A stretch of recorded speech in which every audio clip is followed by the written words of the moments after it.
25 फेब्रुवारीला जबलपूरला काही कामानिमित्त गेले होते आणि रात्रीचा मुक्काम कुशावर्तेश्वर महादेव मंदिरात काही मैत्रिणींबरोबर केला। त्यावेळी या अशा प्रकारच्या कार्यक्रमांची आपण काही आखणी करू शकतो का हा विचार संतोषजींनी मांडला। हे फक्त नर्मदा भक्त संमेलन नाही, या संमेलनातून आपण काहीतरी एक संकल्प घेऊन जाणार आहोत। मला आठवतं 2005 साली आम्ही जेव्हा नर्मदा परिक्रमेला जायचं ठरवलं, थोडासा गृहपाठ केला होता की कसं जायचं, काय जायचं, काय नियम असतात, किती आपल्याला पाळता येतील, अशा वेगवेगळ्या गोष्टींचा अभ्यास करत होतो। 4 लोकांना भेटत होतो आणि त्यांच्याकडनं जो काही फीडबॅक येत होता त्याच्यात एक गोष्ट प्रामुख्याने होती की नर्मदा परिक्रमा म्हणजे ट्रेकिंग नाही, नर्मदा परिक्रमा पिकनिक नाही आहे। ही एक अत्यंत गंभीर बाब आहे, अत्यंत गांभीर्याने करायची गोष्ट आहे। आम्ही तिघी थोड्याशा नवख्या होतो या अशा प्रकारच्या आध्यात्मिक यात्रेसाठी।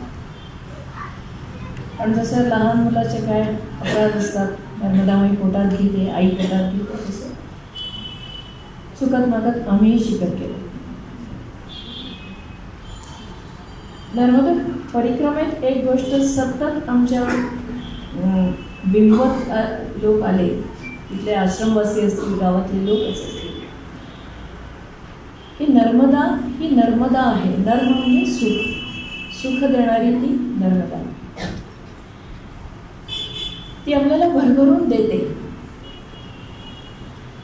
आणि हे सगळं बघत असताना, अनुभवत असताना जो एक विचार मनात आला की ती तर देते आहे, हम भी तो कुछ देना सीखे।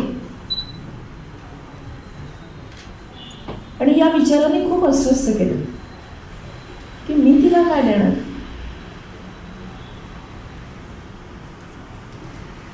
आता सध्या काय देतो आहे, काय करतो आहे, हा विषय पूर्णपणे वेगळा आहे।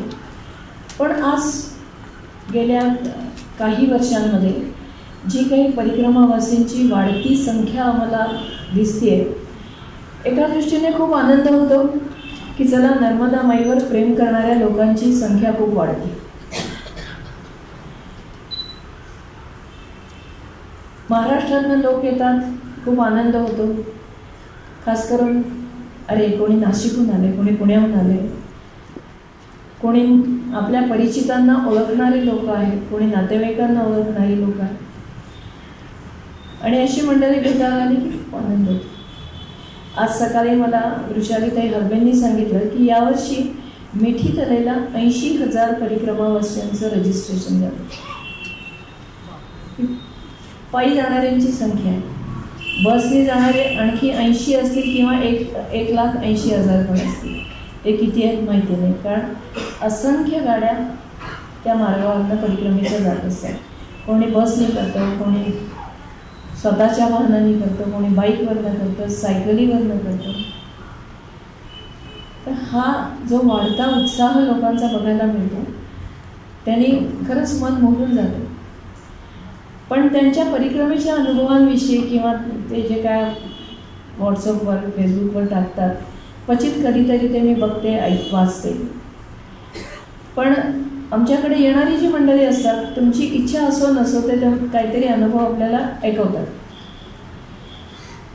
त्याच्यातनं असं जाणवत आहे की नर्मदा परिक्रमेचं जे स्वरूप आहे, 2005 साली आम्ही जे अनुभवलं आणि 2022 साली आत्ता जे दिसतं आहे, याच्यामध्ये जमीन अस्मानाचा फरक आहे।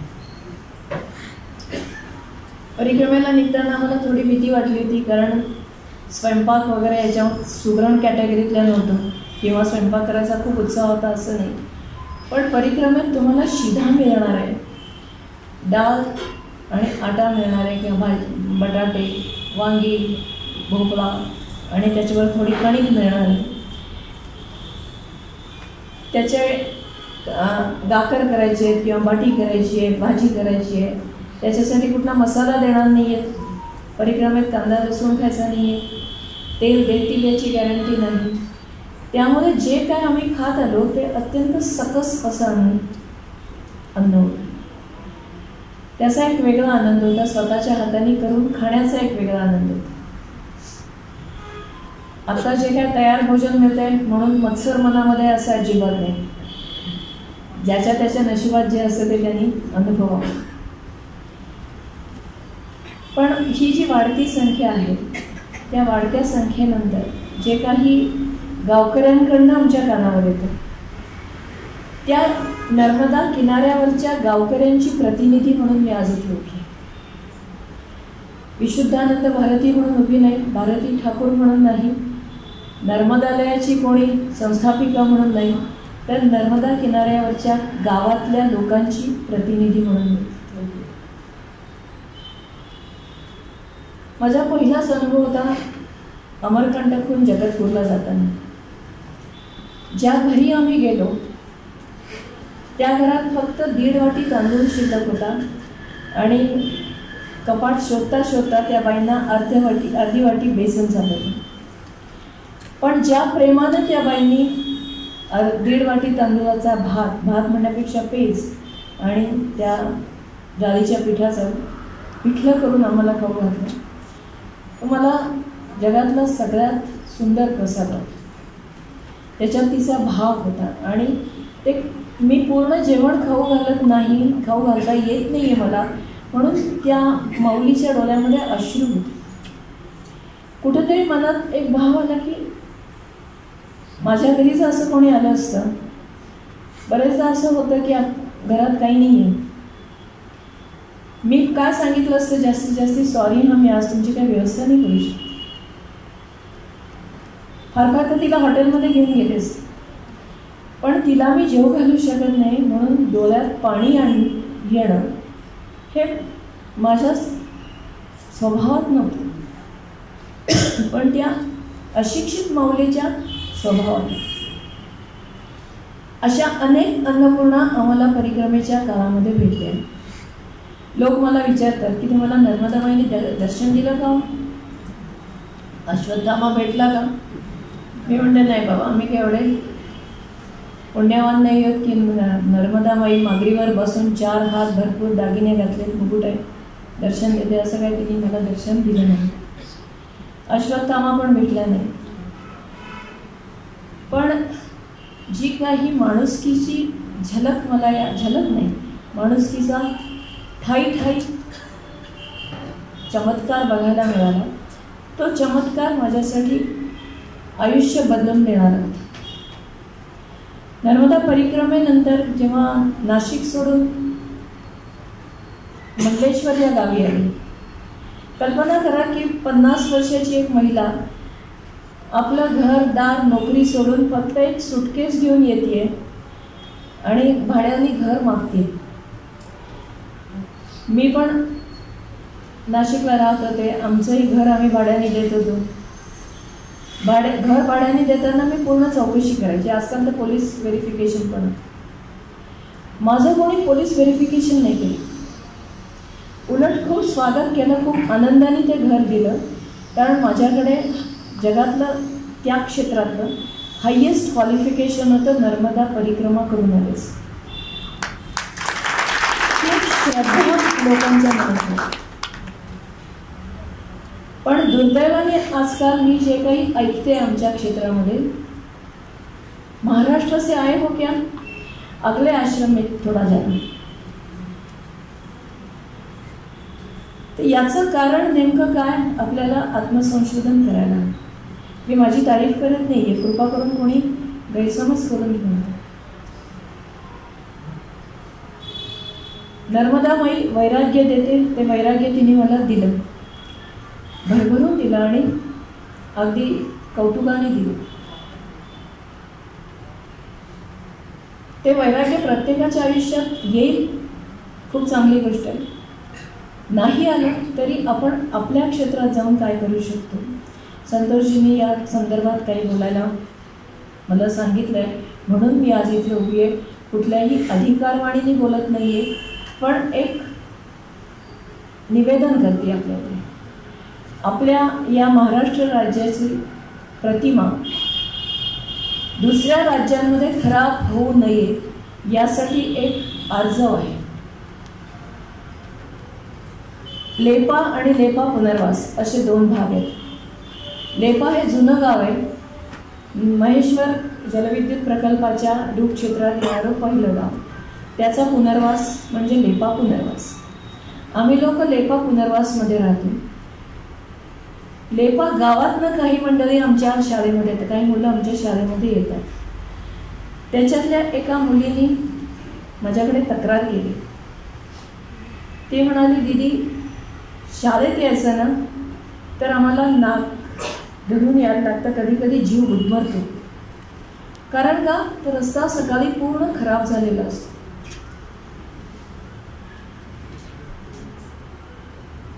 मान शर्मेने माझीच खाली.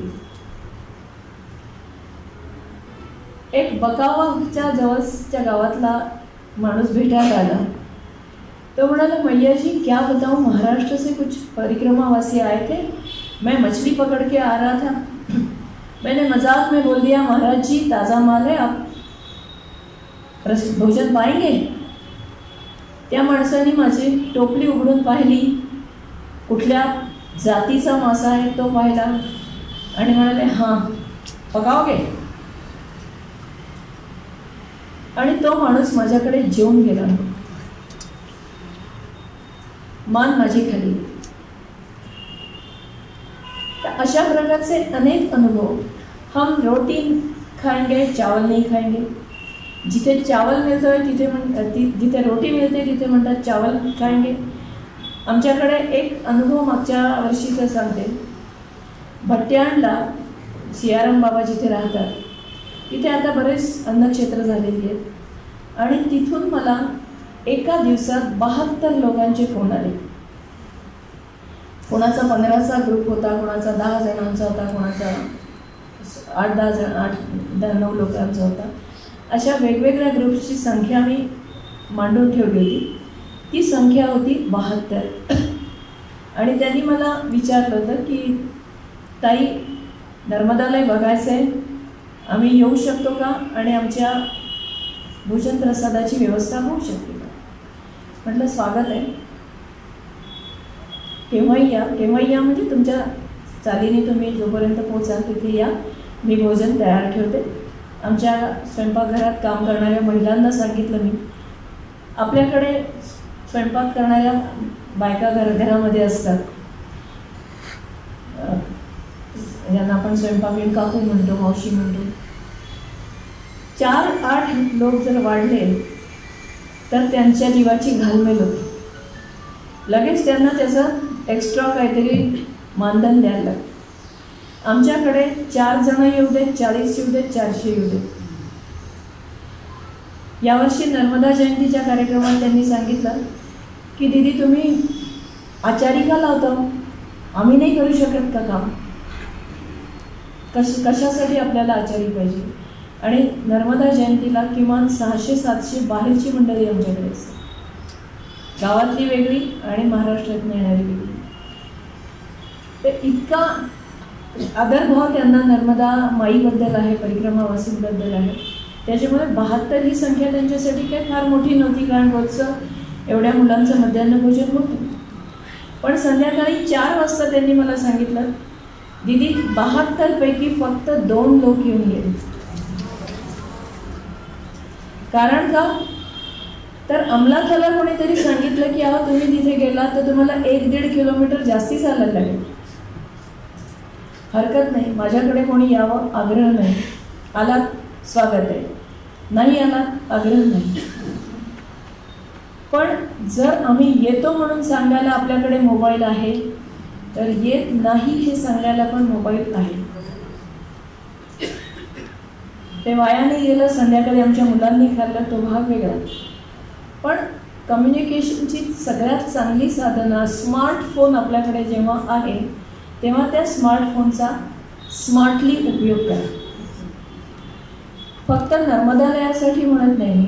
आजकाल इतकी इन्फॉर्मेशन आहे सोशल मीडियावर की कुठल्या गावात कुठे अन्नक्षेत्र आहे, त्यांचे फोन नंबर्स आपल्या प्रत्येकाकडे असतात, तर त्या त्या ठिकाणी पूर्वसूचना द्या की आम्ही इतके लोक येणार आहोत आणि जेवणार आहोत, आम्ही इतके लोक येणार आहोत, आज इथे मुक्काम करणार आहोत.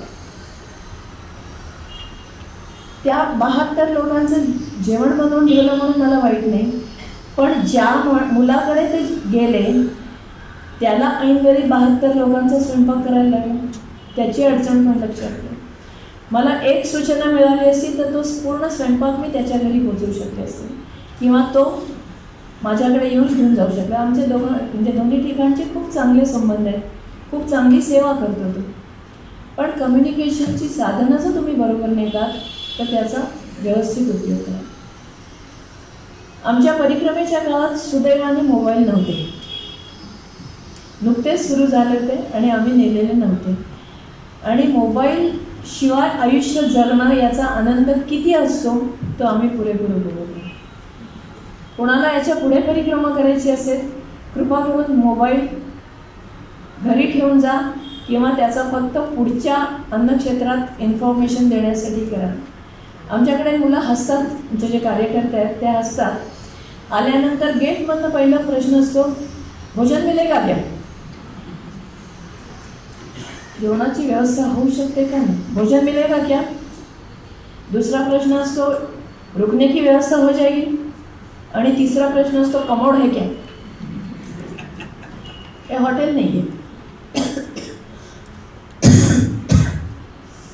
व्यवस्था सगळ्या आहेत पण आहे.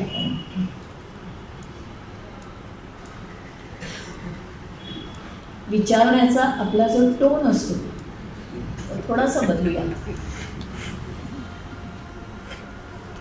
अनेकदा इतर अन्नक्षेत्रांमधनं काही तक्रारी वजा सूचना असतात की मंडळी येतात आमच्याकडे पण ती नर्मदेची आरती पण करत नाहीत, आले की बाहेर जातात आणि त्यांच्या गप्पांना सुरुवात होते, मोबाईल चालू होतो.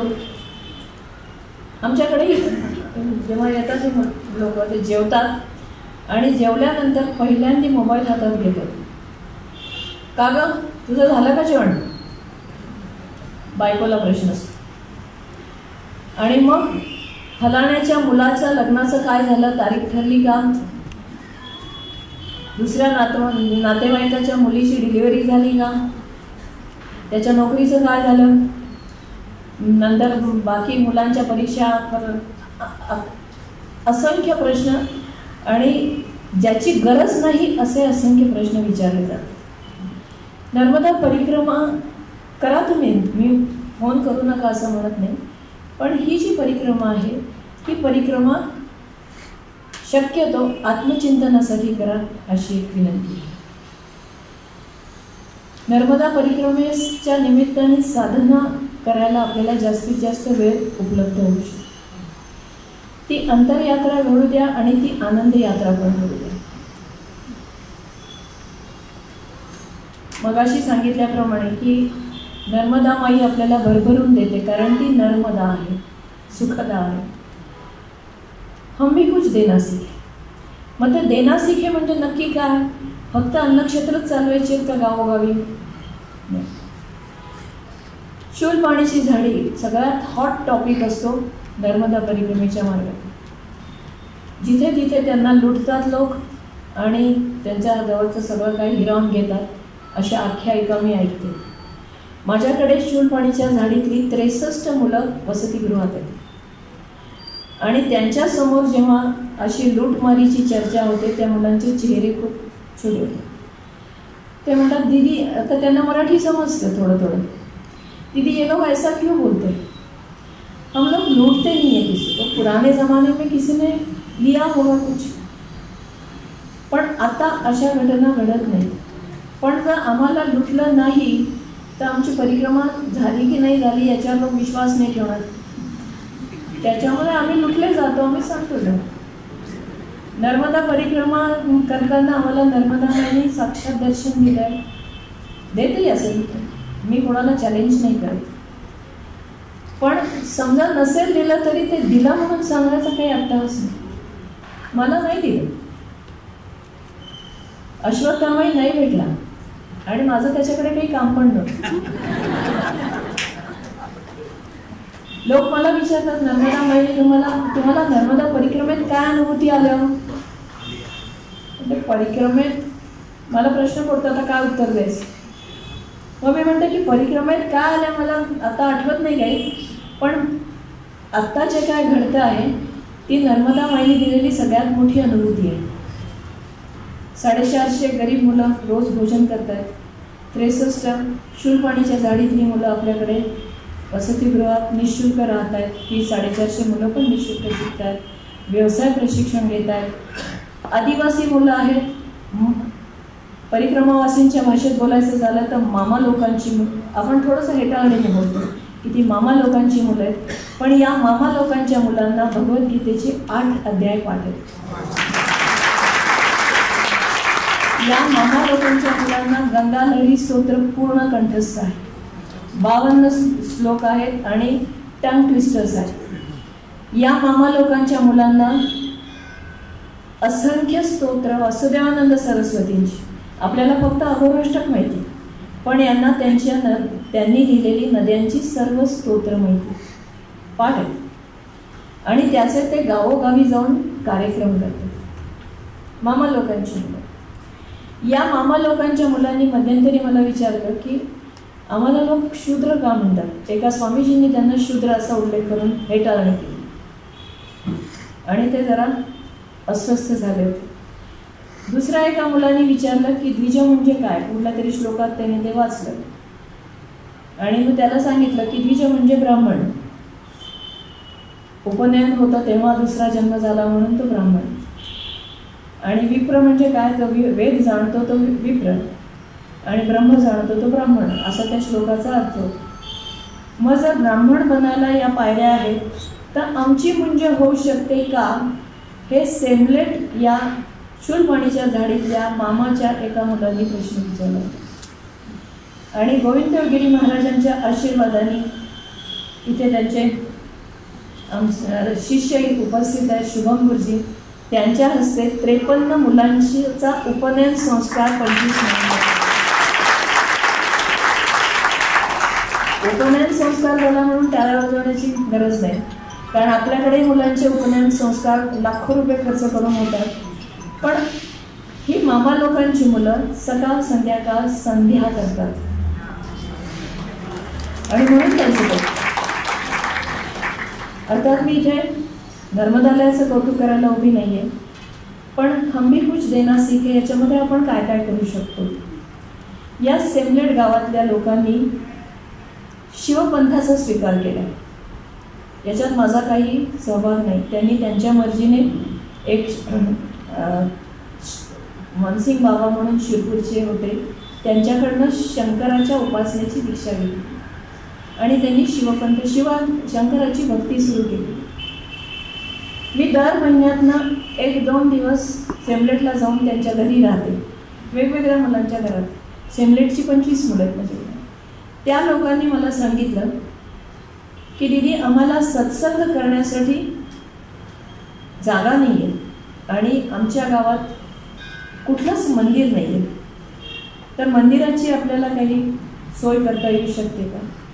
म्हटलं संस्था म्हणून मी काहीच नाही करू शकत, कारण आमच्या संस्थेचा जो काय उद्देश आहे तो शिक्षण आहे. मंदिर बांधणं हा आमच्या संस्थेचा उद्देश नाही.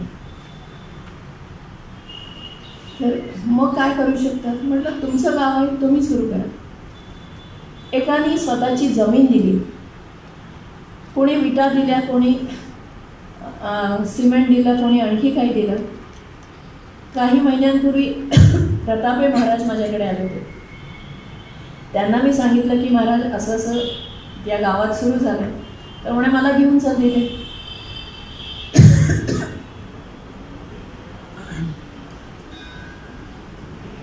मी त्यांना घेऊन तिथे गेले आणि ते म्हणाले उर्वरित बांधकामाची जबाबदारी मी घेतो, माझ्या काही भक्तांना शिष्यांना सांग.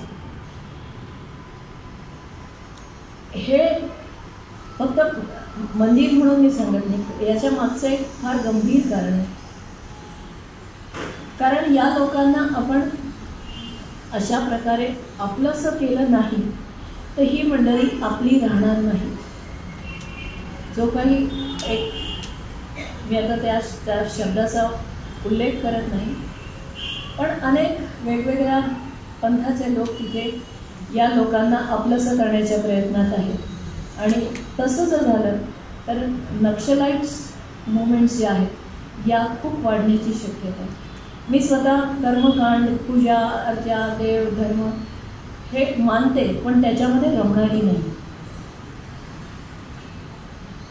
तर अशा या गावांमध्ये आपण म्हणालात की 2 गावं आपण दत्तक घेणार आहात, तर आपण सगळे एवढे परिक्रमावासी आहात. एकेकाच शूलपाणीच्या गावात किंवा इतर कुठल्या अत्यंत आदिवासी भागामधल्या ज्या शाळा आहेत, या शाळांमध्ये आपण जाऊन काही काम करू शकतो का? परिक्रमा मार्गात फक्त अन्नदान केलं की पुण्य मिळतं असं नाही. एखाद्या गावात जाऊन आपण शिकवू शकतो. एखाद्या सरकारी शाळेत जाऊन आपण काही अभ्यासाचे चार्ट्स देऊ शकतो, शैक्षणिक चार्ट्स देऊ शकतो. एखाद्या शाळेमध्ये आपण कम्प्युटर्स देऊ शकतो. अनेकांकडे कम्प्युटर्स नुसते पडून असतात, उत्साहाने आणले जातात, ते पडून असतात. अनेक कंपन्यांमध्ये दर 2-3 वर्षांनी कम्प्युटर्स बदलतात. तर असे काही कम्प्युटर्स आपण तिथल्या काही सरकारी शाळांमध्ये, की जिथे आता सध्या आर्थिक व्यवस्था नाही आहे, गेल्या 2 वर्षात करोनामुळे तर त्यांची हालत खूपच खराब झाली. तर अशी शैक्षणिक मदत आपण वेगवेगळ्या गावांमध्ये करू शकतो का? एक गाव दत्तक घेऊन आपण तिथे काही विकासाची कामं करू शकतो. एक उदाहरण म्हणून सांगते की भट्ट्याळला सियाराम बाबा खूप प्रेम आहे त्या लोकांना. फार मोठी विभूती आहे, माझ्यासाठी प्रेरणास्थान आहे. तिथे जाताना आपण असंख्य नाल्या ओलांडून जातो, घाणीतनं जातो. चला, एक ग्रुप आम्ही आमचा मागच्या वर्षी नर्मदा परिक्रमा करून आलेलो आहे, त्या गावात जाऊन आम्ही काही श्रमदान करू शकतो. गाडगे बाबांना आपण राष्ट्रसंत म्हणतो, मग तो राष्ट्रसंत आपल्यातून का निर्माण होतो?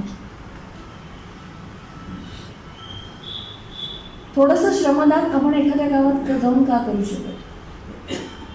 आम्ही डिस्पोजेबल नाही वापरणार, एक संदेश यात्रा काढा ना. मध्यंतरी आमच्याकडे ताटांची आवश्यकता होती, ताट वाट्या. मी आमच्या वैशालीताईंना सांगितलं आणि मला त्यांनी जे काम केलं ते काम बघितल्यानंतर मला हनुमानाची आठवण झाली की संजीवनी बुटी पाहिजे का, मी द्रोणागिरी पर्वत घेऊन येतो. त्यांनी एवढी भांडी गोळा केली की ती पूर्ण मध्य प्रदेशला पुरती एवढी भांडी गोळा.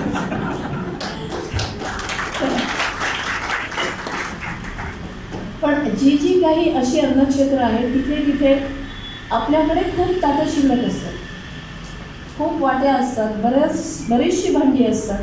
ती भांडी आपण त्या अन्नक्षेत्रामध्ये जाऊन देऊ शकतो का? की तिथून डिस्पोजेबल पत्रावळी किंवा द्रोणांचा वापर होणार नाही याची काळजी आपण घेऊ शकतो.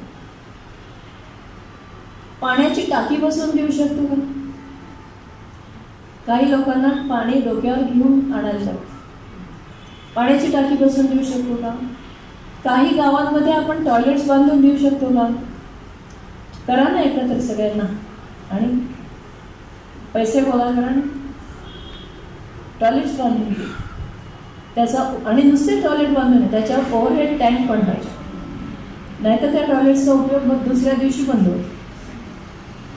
तर हम भी कुछ देना सीखेमध्ये ही पण एक गोष्ट. अजून एक गोष्ट आवर्जून सांगावीशी वाटते ती म्हणजे कन्यापूजन. गजानन महाराज भक्त निवास जो आहे ओंकारेश्वरचा, तिथले पदाधिकारी मला सांगतात की या कन्यापूजन प्रकाराने आम्ही हैराण झालेलो आहोत. कारण मुली शाळेतच जात नाहीत, दिवसभर कन्यापूजन. आणि तुम्ही जर तिथे कन्यापूजन केलं असेल तर त्यांची ताटं आठवा, त्या फक्त अन्न उष्ट करतात आणि दक्षिणा घेऊन उठून जातात. दिवसभर फक्त हेच चालतं. परिक्रमा करत असताना चॉकलेट्स आणि पैसे.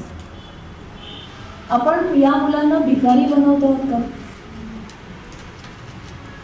कोणीतरी सजेशन दिलं की त्याच्याऐवजी आपण हे माझ्याही मनात होतं आधी, आपण चहाची पॅकेट छोटे छोटे 100 ग्रॅमचे 50 ग्रॅमचे, साखरेचे पॅकेट, दाण्याचे, पण हे देऊन सुद्धा आपण त्यांना काय करतो, फिरवून देतो. तर त्यांना असं काही द्या की ज्याच्यातून रोजगार निर्माण होऊ शकेल, त्यांना असं काही द्या की ज्याच्यातून त्यांना संस्कार मिळू शकेल. माझ्या आईचा गाडगे महाराजांवर म्हणजे त्यांच्याबद्दल विशेष भक्ती होती आणि गाडगे महाराज माझ्या आईला मुलीप्रमाणे मानत. आई त्यांच्या आठवणी सांगायची की ते कुठल्याही गावात गेले की आधी झाडू हातात घ्यायचे आणि झाडाला सुरुवात करायची. आणि महाराजांनी झाडू हातात घेतलाय म्हटल्यानंतर गावकरी झाडूला मारायला सुरुवात करायची. आपण एखाद्या गावात करून तर बघा काय चमत्कार घडतो. स्वच्छ भारत मिशन ही फक्त मोदींची जबाबदारी नाही, आपल्या सगळ्यांची. दुसरा एक प्रकार जो मी बघितला तो सुरुवातीला आम्ही पण करत होतो, आता सध्या बंद केलेला आहे. जुने कपडे आम्ही लोकांकडनं गोळा करून इतरांना वाटत होतो. पण काही लोकांनी येऊन सांगितलं की कृपा करून तुम्ही आम्हाला हे कपडे देऊ नका. का? तुमच्या मुंबई पुण्याची फॅशन आमच्या गावात नको. स्लीवलेस ब्लाउज आमची आमच्या मुली घालत नाही. मोठे गळे असलेले फॅशनेबल पंजाबी सूट्स आमच्या मुली वापरत नाही.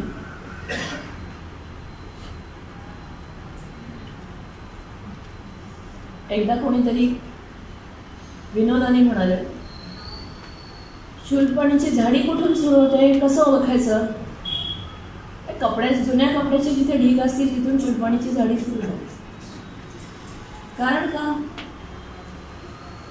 शहरातल्या आपल्या लोकांची, सुखवस्तू लोकांची पॅन्टची साईज, टी शर्टची साईज आणि त्या लोकांच्या शरीराची साईज एका पॅन्टमध्ये 5 लोक मावतील अशी असते. आपण बघितलेलं.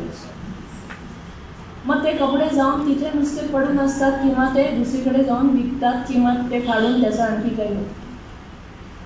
त्यापेक्षा शूलपणीच्या झाडीचा आनंद जर उपभोगायचा असेल तर 1-1 महिना 15-15 दिवस तिथे जाऊन राहा. तुमच्या राहण्याची पण व्यवस्था करेन मी, राहण्याची भोजनाची व्यवस्था करेन. पण तिथल्या शाळेतल्या मुलांना काहीतरी शिकवा. भादल नावाचं गाव आहे, तुम्ही लोक गेलं. भादलच्या लोकांनी विनंती केली होती की दीदी आमच्या गावात नर्मदालय सुरू करा. सेमलेटला नर्मदालय आहे, आता भादललाही सुरू करा. म्हटलं का तुमच्या गावात शाळा नाही का? एवढे शाळा आहे ना, खूप वर्षापासून शाळेची बिल्डिंग सरकारने बांधलेली आहे, पण शिक्षक कोण आहे आम्हाला अजून माहिती नाही. अशी परिस्थिती ज्या गावात आहे त्या गावात जाऊन आपण काही शिक्षणाचं कार्य सुरू करू शकतो. आणि आपल्याकडे भरपूर फुरसत आहे. टी व्ही बघणं हे काही आयुष्याचं अंतिम ध्येय नाही, त्याच्यातनं काही फार ज्ञान आपण प्राप्त करतो असंही नाही.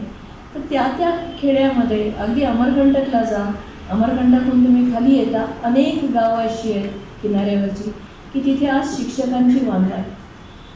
एखाद्या शाळेत 1 किंवा 2 शिक्षक असतात, त्यापैकी एका शिक्षकाला कायमच काहीतरी सरकारी काम असतं. आणि हे आम्ही अनुभवतो. पहिल्यांदा मला खोटं वाटायचं, पण आता रोजच इतके रिपोर्ट्स द्यायला लागतात सरकारी विभागांना.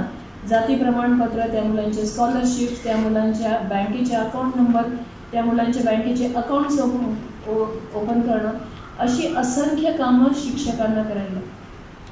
आणि त्यामुळे 2 पैकी 1च शिक्षक शिकवू शकतो आणि 1 शिक्षक 150 मुलांना 1ली ते 5वी किंवा 1ली ते 8वी काय शिकवू? मग आपण थोडंसं समाधान तिथे जाऊन करू शकतो की नाही करू शकतो?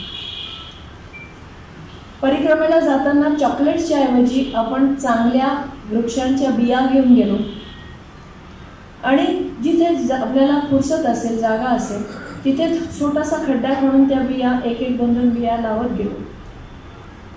पण त्या बिया अशा लावा की त्या क्षेत्रात येणाऱ्या झाडांच्याच पाहिजे. विदेशी झाडांच्या बिया लावली. घाणेरी नावाची काही श्रब्स म्हणून आपण त्याला, खुरटी झाडं जी असतात त्याला अशी काळ्या रंगाचे छोटे छोटे फळं येतात, गोड असतात ती फळं, ती अक्षरशः विषवल्ली आहे. एकदा पसरत गेली की ती बाकीच्या ओरिजिनल तिथल्या हॅबिटॅट्स जे असतात त्याला ती नष्ट करते. मग समजा आपल्याला जाताना एक एक रोपटं उपटून फेकून दिलं, आपण नष्ट केलं, तर ती वाढ किमान आपण कंट्रोलमध्ये आणू शकतो. हे काम आपण सहज करू शकतो की नाही करू शकतो? ओरिजिनल वृक्षांच्या बिया आपण तिथे लावू शकतो. अमरकंटक भागात गेलात की साल वृक्ष आहे, पळसाची काही बिया लावू शकता तुम्ही, सागाची काही रोपं लावू शकता. असंख्य असे प्रकार जे आहेत की तुम्ही तिथे करू शकता. तर या प्रकारे एक विचार मनात आले ते आपल्यापुढे ठेवण्याचा छोटासा एक प्रयत्न केला. पुन्हा एकदा सांगते की याच्यातला कुठलाही उद्देश कोणाला दुखावण्याचा नाही. कोणी आतापर्यंत काय केलं म्हणून त्यांना दुखावते असं नाही, पण याच्या पुढे जे कोणी परिक्रमा करणार असतील त्यांनी किमान आपल्याच देशातल्या मुलांना भीक मागण्याची सवय लावू नका. त्यांना काही फुकट देण्याची फुकट द्यायचं असेल तर शिक्षण द्या. की विद्यादान हे सगळ्यात मोठं दान आहे असं आपल्या पुराणातल्या शास्त्रात सांगितलेलं. तर ते विद्यादान जरूर द्या, पण कुठल्याही वस्तूंचा फुकट, चॉकलेट्स असतील, पैसे असतील, कारण पैसा त्यांच्या हातात गेला की त्याचा उपयोग चांगल्या कामासाठी होतो असं नाही. तुम्ही दिलेल्या पैशातून गुटख्याचं पाऊचसुद्धा हातात येऊ शकतो आणि एक पिढी बर्बाद होऊ शकते. परिक्रमेत किती पुण्य केलं नर्मदा माई जाणते, आणि अशा प्रकारे गुटख्याची सवय लावून किती पाप केलं याचा हिशोब पण तीच ठेवते. त्याच्यामुळे कुठलंही असं काही कृत्य करू नका की ज्याच्यामुळे महाराष्ट्र बदनाम होईल, एखादी पिढी बर्बाद होईल. आणि ज्या उद्देशाने आपण केलेलं आहोत की मला साधना करायची आहे, मला काही चिंतन करायचं आहे, ते न घडता फक्त आम्ही ग्रुपनी जातो, 10 लोक जात आहेत, 15 लोक जात आहेत आणि आमच्या ऑफिसमधल्याच गप्पा चालू आहेत, आमच्या नातेवाईकांच्याच गप्पा चालू आहेत, कोणाच्या लग्नकार्याच्याच गप्पा चालू आहेत, तर ती परिक्रमा नाही.